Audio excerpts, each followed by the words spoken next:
Olá, seja muito bem-vindo, seja muito bem-vinda em mais uma Arena Office, direto aqui da Expo Revestir, com o patrocínio da Cavalete. E falando da Cavalete, vamos conversar com a Cris, que é da Cavalete. Cris, Da Cavalete. tudo bem? Bem, que bacana a gente estar aqui conversando um pouquinho. E a gente estava conversando antes, a gente tem bastante assunto interessante. Até eu vou tentar me posicionar melhor aqui. Vamos lá. E por que eu estou tentando me posicionar melhor? Me diga, o que você faz na Cavalete? Eu sou ergonomista da Cavalete, eu estou na empresa há 23 anos. E a gente tem um olhar no produto e um olhar no processo. Mais ou menos isso. Como é que é um olho no gato e o outro na... Não, isso. Mais ou menos isso. É. Então, quando a gente iniciou, eu sou fisioterapeuta de formação.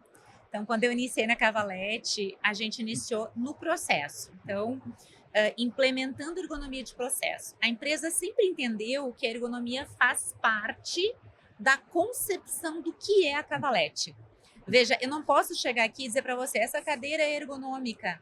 Se lá no processo eu adoeço pessoas, sim. não faz sentido. Não faz sentido né? nenhum, Como é que fala? Lá no Sul fala casa de ferreiro, espeto de pau, né? Sim. A gente tem Mas que você é do Sul, né? Sou do Sul, sou gaúcha, sou lá de Erechim, da cidade onde tem a Cavalete. Então a gente eu passei então 10 anos concebendo todo o programa de ergonomia da Cavalete. Então hoje, e esse programa ele perdura até hoje, a Cavalete ela tem ergonomia de processo ativa, tem outra ergonomista que trabalha lá no processo, que é a ARC, a gente tem educadores físicos, e a gente faz todo o acompanhamento do nosso funcionário no processo produtivo. Então, a gente tem ginástica laboral, programa de pausas, de rodízio. Hoje, a gente pode dizer que nós temos pouquíssimos ou quase nenhum funcionário passado por doença ocupacional. E depois desse período de 10 anos, nos demais períodos, a gente foi migrando, então, para a parte de ergonomia de produto. Como que isso aconteceu? Começamos a atender pontualmente casos de pessoas que buscavam uma cadeira específica porque tinham uma lombalgia, porque tinham uma tendinite de glúteo, porque tinham desenvolvido uma LER. E aí a gente começou a ver essa estreita relação da ergonomia com o nosso produto. Então, a gente começou a participar do processo de concepção do produto, que a gente faz isso até hoje. Então, a gente tem uma estreita relação com os designers, com os arquitetos, com os engenheiros. Depois, nós também auxiliamos os arquitetos também em projetos. E nós criamos uma rede de ergonomia do nosso produto. De que forma? Capacitando também lojistas, usuários e demais profissionais que possam vir utilizar o nosso produto, mesmo que seja em home office, para que eles também entendam da ergonomia, porque afinal de contas a gente não está falando de algo físico, somente do produto, a gente está falando de algo muito precioso, que é a saúde do nosso usuário. Sim. E não só como, eu vou usar recurso de venda, né? Falar no caso de quem vende, mas de orientar o cliente, de entender o que ele precisa de fato. Né? Isso. Porque cada um tem a sua necessidade, né? Exato. E muitas vezes a gente não se dá conta, mas a conta, ela vem. Opa, e vem pesada, né? Vem pesada, porque se eu tenho uma cadeira como essa, de estar sentado na LIF, que para mim é uma cadeira excelente em termos de ergonomia, e eu não souber como ela funciona, os seus mecanismos, embora no projeto a gente facilite muito as regulagens, ela tem regulagens de fácil acesso, é uma característica importante, mas se daqui a pouco eu usar ela assim... Isso que eu ia falar. A conta vai chegar. Sim, não adianta você ter um produto muito bem elaborado se a pessoinha que fica nela fica torta, né? Tem isso. Existem vários componentes. Isso a gente também tem uma área de pesquisa em ergonomia de produto dentro da Cavalete. Eu, por exemplo, já estou finalizando meu doutorado buscando compreender essas características.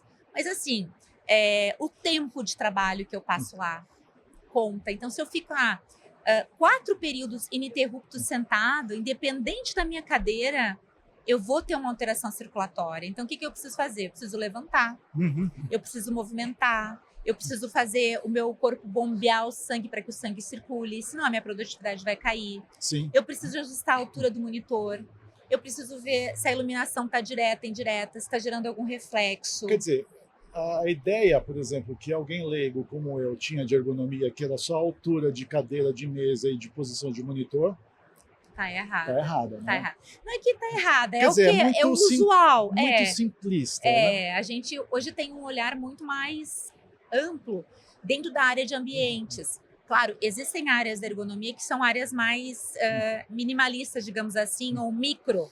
Então, que é, eu trabalho só com esteira produtiva, ou eu trabalho somente com iluminação. Mas não, nossa área, da área de ambientes de trabalho, a gente tem que olhar esse olhar mais sistêmico, porque de fato a gente não consegue separar mente do corpo, o ambiente, do efeito que esse ambiente tem Uma sobre cadeira a boa com gente. uma iluminação ruim. Isso. Quer dizer, vocês conversam muito com conceitos de neuroarquitetura. Muito, né? Muito. Eu respeito muito a área da neuroarquitetura, sou uma profunda admiradora e estudiosa também, porque são conceitos que se complementam e que se sobrepõem. O mais legal é a gente pensar, e eu fico muito feliz quando eu leio artigos de neuroarquitetura e estudo, que eu vejo que o que a gente tem dentro da ergonomia se fala a mesma coisa dentro do conceito da neuroarquitetura. Eu falo, ufa, a gente está andando no mesmo caminho, então converge muito a questão das cores, né, da usabilidade, da funcionalidade, do impacto desse ambiente, naquilo que eu penso, nas minhas emoções. Então são coisas importantes também que a gente considera na ergonomia. Você falou de pausa, né? Aí me lembra muito, ou a pessoa vai para o café, ou a pessoa vai para uma área de descompressão, por exemplo. Sim. Né?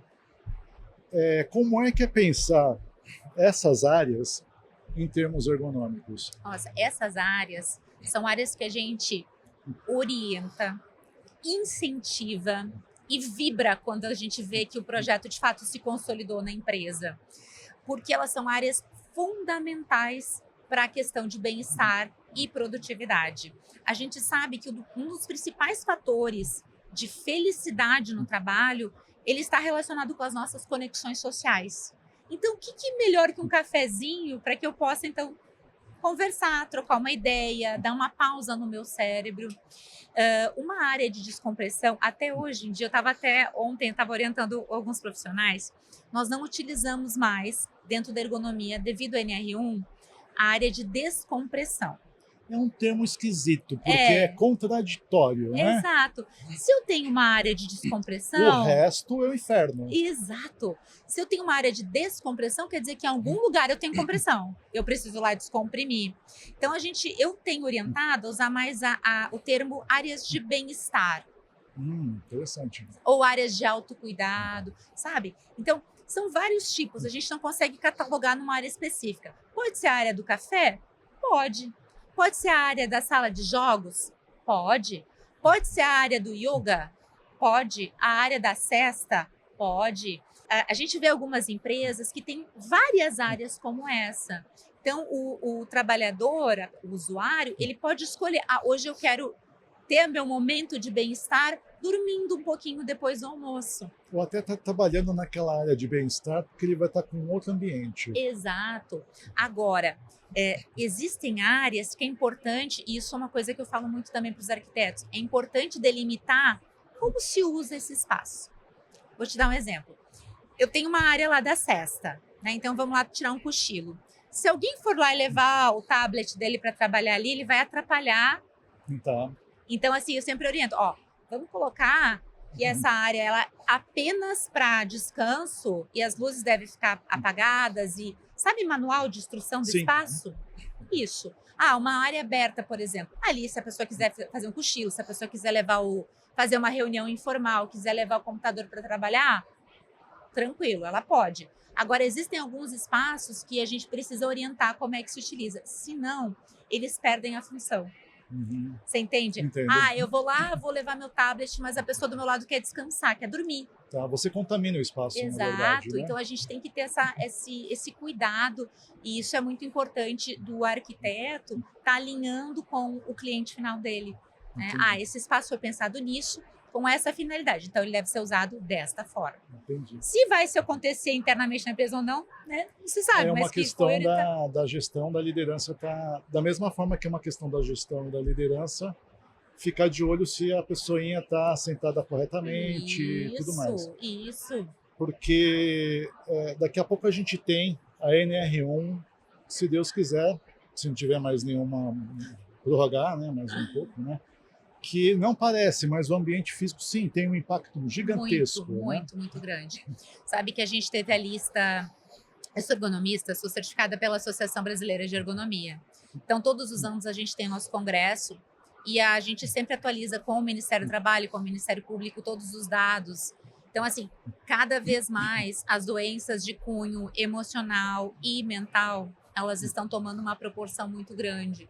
Então, a gente não consegue mais separar o corpo da mente. Ou seja, se eu estou sobrecarregado em termos cognitivos, o meu corpo a conta vai vir para ele também. E vice-versa. Se eu tenho, daqui a pouco, uma sobrecarga física por um aspecto da ergonomia física, por exemplo, uma cadeira inadequada, a minha mente vai pagar a conta, porque aquela dor ela vai ficar incomodativa, ela vai atrapalhar a minha produtividade, eu não vou responder melhor, bem, eu talvez não atenda o meu cliente como ele deveria, porque eu não estou me sentindo bem. Você está incomodado. Algo está me incomodando. Então, a gente tem esse olhar. E que bom que a NR1 veio para ter esse olhar mais sistêmico, porque às vezes a gente não conseguia justificar. Mas qual que é o... Eu escuto muito assim, mas qual que é o payback disso? Tá? Então, isso é importante a gente até argumentar. Exato, o payback ele vem porque eu vou estar proporcionando melhores condições de trabalho para o meu usuário, e ele vai produzir com mais eficiência e ele vai me dar o retorno que eu espero dele. Outra coisa, ergonomia, a boa ergonomia, porque existe a má ergonomia também. Nem vamos falar, mas assim, ou falamos também, mas assim, a boa ergonomia, ela ajuda a empresa a reter talentos. Tem muitos bons profissionais que, às vezes, eles não migram de empresa por causa do salário. Às vezes, eles migram de empresa buscando uma empresa que tem um ambiente melhor para se trabalhar. Sim. E profissionais bem estabilizados, profissionais procurados no mercado, têm essa liberdade, né? Eu posso escolher aonde eu trabalho, então eu vou escolher um local que talvez me pague um pouco menos, mas que eu seja mais feliz ali. Sim. O que é interessante quando você falou, essa coisa do cara se sentir bem dentro da empresa, pegando um pouquinho do que você falou antes, que para quem às vezes não entende a ligação de ergonomia com NR1, é o cara que está incomodado fisicamente, que chega alguém e o cara vem e solta os diabos na conversa. Sim. Porque ele está incomodado por uma outra questão. E a gente não percebe isso, porque você está imerso no trabalho. É a mesma coisa. Antigamente a gente falava assim, tem que ficar retinho enquanto você está trabalhando. Mas a pessoa, ela fica tão submersa naquilo que ela está fazendo, que quando ela vê, ela está assim, ó. Mas não por mal, porque ela não se deu conta, porque ela está muito envolvida naquilo. Porque o corpo procura a zona de conforto, Sempre. né? Aí eu queria falar que talvez chegue na ergonomia ruim, isso. que é o colesterol ruim, digamos assim. Perfeito. A gente vê hoje uma demanda por parte das empresas de ter 100% presencial ou o maior número de dias no ambiente de trabalho. Aí o cara sai do sofá da sala, daquele que você puxa, o cara estende o pé, né? E ele vai deslizando no sofá, tem que ficar com a cabeça aqui, com o computador aqui. Como eu fiquei ontem assistindo séries no hotel, né? Sim. Séries malucas. Aí o cara vai para o trabalho, ele vai querer esse conforto. Né? Foi excelente ter trazido esse exemplo, porque assim, vamos lá, a gente precisa entender que nem tudo o que é confortável é ergonômico. Sim. Nem tudo. O sofá da sala, gente, ele é super confortável. Mas será que ele é 100% ergonômico? Se eu for levar um notebook para trabalhar no meu sofá da sala, ele vai ser ergonômico? Não vai ser, porque ele não foi desenvolvido para esta função. E quando a gente tem o home office, a gente tem esse... eu vou trabalhar na cama, aí o cérebro se bagunça tanto, mas ele... esse ambiente é para eu dormir. Mas agora você está querendo que eu trabalhe aqui? Aí depois a pessoa desenvolve insônia ou alguma coisa nesse sentido, porque bagunçou, sabe? Então, é muito importante, uma coisa que a gente orienta muito, nós precisamos respeitar a usabilidade daquele espaço, a característica de concepção daquele objeto em si, seja móvel, ou a cadeira, ou a mesa. E na Cavalete a gente considera muito isso. Tanto que nós temos cadeiras para para grande parte, quase 100% das atividades envolvidas no escritório. Então a gente tem uma cadeira, como essa aqui, por exemplo, que é uma cadeira operacional, que é para quando eu vou sentar e trabalhar mesmo, que ela vai ter todas as regulagens para se ajustar à necessidade da pessoa, e esse é o conceito de ergonomia. A ergonomia, ela é a adaptação do ambiente às necessidades das pessoas. Agora, a gente também tem produtos que atendem áreas lounge, áreas de bem-estar, áreas externas, como é o nosso lançamento agora atual. Então, quer dizer, a gente tem essa gama, por quê? Nós precisamos atender a necessidade das pessoas. E nem sempre atender a necessidade das pessoas significa deixá-las confortáveis. A gente está chegando no final, mas eu acho que...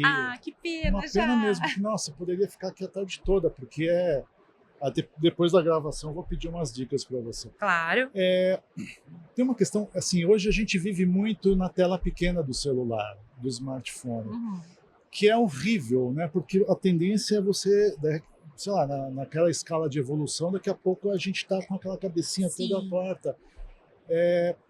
Como é que conselho que você daria, por exemplo, para um gestor, para o cara de RH, para um líder, dessa preocupação de estar cuidando da posição das pessoas? Porque às vezes a pessoa está com o computador, mas está assim o celular do lado, né? De uma forma que não seja invasiva, digamos assim, mas de uma forma que seja de fato ergonomicamente educativa. Sim. Porque até que se prove em contrário, se o cara tiver um piripaque, um problema, a empresa é que está bancando com tudo, sim, né? Sim. Olha só, essa questão da gestão é um tema extremamente importante. A gente podia até, em outro momento, fazer uma outra conversa sobre isso. O ônus da prova, ele sempre de quem está reclamando, por exemplo. Então, a empresa, ela é responsável pela saúde dos ocupantes que estão realizando o trabalho dentro daquela empresa.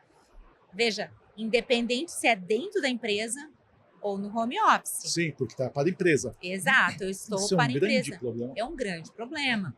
Então, veja, o que eu recomendo de coração para a empresa? Que as empresas contratem ergonomistas. O ergonomista, ele é o profissional mais adequado para fazer essa gestão de riscos em termos ergonômicos. O que eu vejo de boas práticas? Eu vejo isso muito. Programas de conscientização, programas de bem-estar, a gente vê que isso funciona muito. Gestão de conflitos, porque aí entra muito essa conexão também com o RH. Agora, tudo isso só tem valor se existir um ambiente adequado. Então, é uma balança. Se eu tiver tudo isso, mas não tiver o ambiente, não vai funcionar. Se eu tiver o ambiente, tiver uma gestão ruim, não vai funcionar. Então, a gente precisa ter um equilíbrio. Então, o ergonomista, sim, mas ele é amparado por uma equipe multidisciplinar. Não é uma solução fácil, mas é uma solução que pode acontecer. E, aliás, com a NR1, ela precisa acontecer. Porque as multas, as penalizações para os gestores, para as empresas, elas estão chegando. Porque a conta epidemiológica e de nível assim, de saúde pública, de afastamentos, de doenças, ela está muito grande. E para finalizar, fica aqui o meu recado como ergonomista para os pais de crianças e adolescentes. A gente está criando uma geração de problemas de coluna. A gente não sabe como que vai ficar esses nossos adolescentes daqui a uma questão de 5 anos. Eu até te dou um espaço curto. Nunca se teve tantas hérnias de disco na cervical quanto hoje. Assim, é um problema de saúde pública mesmo. Então, pais, cuidem, procurem ajudar os seus filhos na postura, no tempo de tela, que esse tempo ele seja um tempo controlado. Eu também sou mãe. Eu sei que isso é um desafio gigante, mas a gente precisa estar botando isso em prática. Ações básicas, como, por exemplo, adquirir uma boa cadeira para o seu filho, para estudar, para jogar, né, que eles têm PlayStation, videogame, não sei mais o quê. Apoio de pé para manter o pé apoiado, um colchão que seja de acordo com a curvatura adequada para o seu filho pode ajudar. Porque hoje é muito difícil dizer assim, fica sem o celular. Não tem como. Não tem. Então, assim, que tenha todos esses outros cuidados, que são cuidados que a gente consegue gerenciar, e que o tempo de celular, ele seja um tempo restrito dentro do possível, e que, se possível, esse adolescente use o celular assim, porque o ombro acaba sendo mais forte nesse sentido que o pescoço para essa faixa etária. Então, a gente precisa estar fazendo essas compensações para poder ajudar esse público. Nossa, Cris, muito obrigado. Imagina, um prazer. E muito obrigado a você que nos assistiu nesta edição do Arena Office, que é direto da Expo Revestir, com dicas valiosas. É sempre bom manter uma postura, a coluna ereta, coração aberto. Isso! E aí a gente acaba resolvendo tudo.